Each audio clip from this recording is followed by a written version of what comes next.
BJP ಪಕ್ಷಕ್ಕೆ ಯಾವುದೇ ಸ್ಥಾನ ಇಲ್ಲ. ಯಾಕೆಂದ್ರೆ ಅವ್ರ ಪಕ್ಷನೇ ಅಲ್ಲ.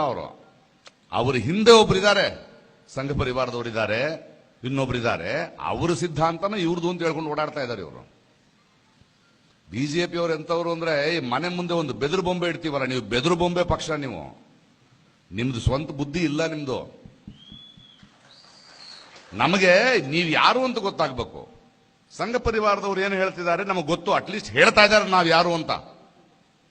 ನಮ್ದು ಸನಾತನ ಧರ್ಮ, ಹಿಂದೂ ರಾಷ್ಟ್ರ ನೀವು ಹೇಳ್ತಿದ್ರಿ, ನಿಮ್ ಜೊತೆ ಮಾತಾಡಕ್ ಗೊತ್ತು. ನಿಮ್ ಜೊತೆ ಏನ್ರಿ ಮಾತುಕತೆ? ನೀವು ಬೆದರು ಬಂದ ಪಕ್ಷ, ನೀವು ಮನೆ ಮುಂದೆ ಇಟ್ಕೊಂಡ್ರವ್ರು. ನೀವು ಏನಿದೆ ನಿಮಗೆ ಸಿದ್ಧಾಂತ? ಯಾವ ಸಿದ್ಧಾಂತದ ಬಗ್ಗೆ ಮಾತಾಡ್ತಿದ್ರಿ?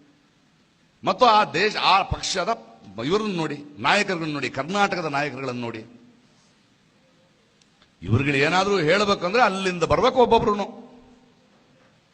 ಯಾವುದೋ ದೇಶದ ಮುಖ್ಯಮಂತ್ರಿ ಬರ್ಬೇಕು, ಅಲ್ಲಿಂದ ಪ್ರಧಾನಿ ಬರ್ಬೇಕು, ಅಮಿತ್ ಶಾ ಅವ್ರು ಬರ್ಬೇಕು. ಅವ್ರು ಬಂದ್ರೆ ಇವ್ರ ಮುಂದೆ ಕೈ ಕಟ್ಕೊಂಡು ಹಿಂಗೆ ನಿಂತ್ಕೊಳ್ಬೇಕು, ಪಾದ ಮುಟ್ಟಬೇಕು. ಯಡಿಯೂರಪ್ಪನವರೇ, ನಿಮ್ ವಯಸ್ಸೇನು? ಆ ಅಮಿತ್ ಶಾ ಅವ್ರ ವಯಸ್ಸೇನ್ರಿ? ನಿಮ್ಮ ವಯಸ್ಸಿಗೆ ನಿಮಗೆ ಮರ್ಯಾದೆ ಇಲ್ಲ, ಕಾಲಿಗೆ ಬೀಳ್ತೀರಿ. ಏನ್ ಅವ್ರು ಬಂದು ಆಳ್ತಾರೆ ಕರ್ನಾಟಕನ? ಅಮಿತ್ ಶಾ ಅವ್ರು ಆಳ್ತಾರೇನ್ರಿ? ಯಾರಿಗ್ ಮಾರ್ಬೇಕು ಅಂತಿದ್ರಿ ದೇಶನ ನೀವು? ಏನು ಅರ್ಹತೆಯಿಂದ ಬಂದು ಆಳ್ತಾರ ಅವರು? ಅಮಿತ್ ಶಾ ಅವರ ಅರ್ಹತೆಗಳನ್ನು ಕೇಳ್ತೀನಿ ನಾನು. ಈ ದೇಶದ ರಾಜಕಾರಣದಲ್ಲಿ ಬಹಳ ಅಭಿವೃದ್ಧಿ ಪರವಾದ ಒಂದು ಯೋಜನೆಯನ್ನು ಕೊಟ್ಟವರ ಅಮಿತ್ ಶಾ.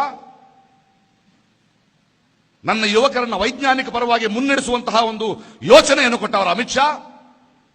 ಏನವರ ಅರ್ಹತೆ? ಅಮಿತ್ ಶಾ ಅವರು ಬಂದ್ರೆ ಏನಾದರೂ ಮಾಡ್ಬಿಡ್ತಾರೆ.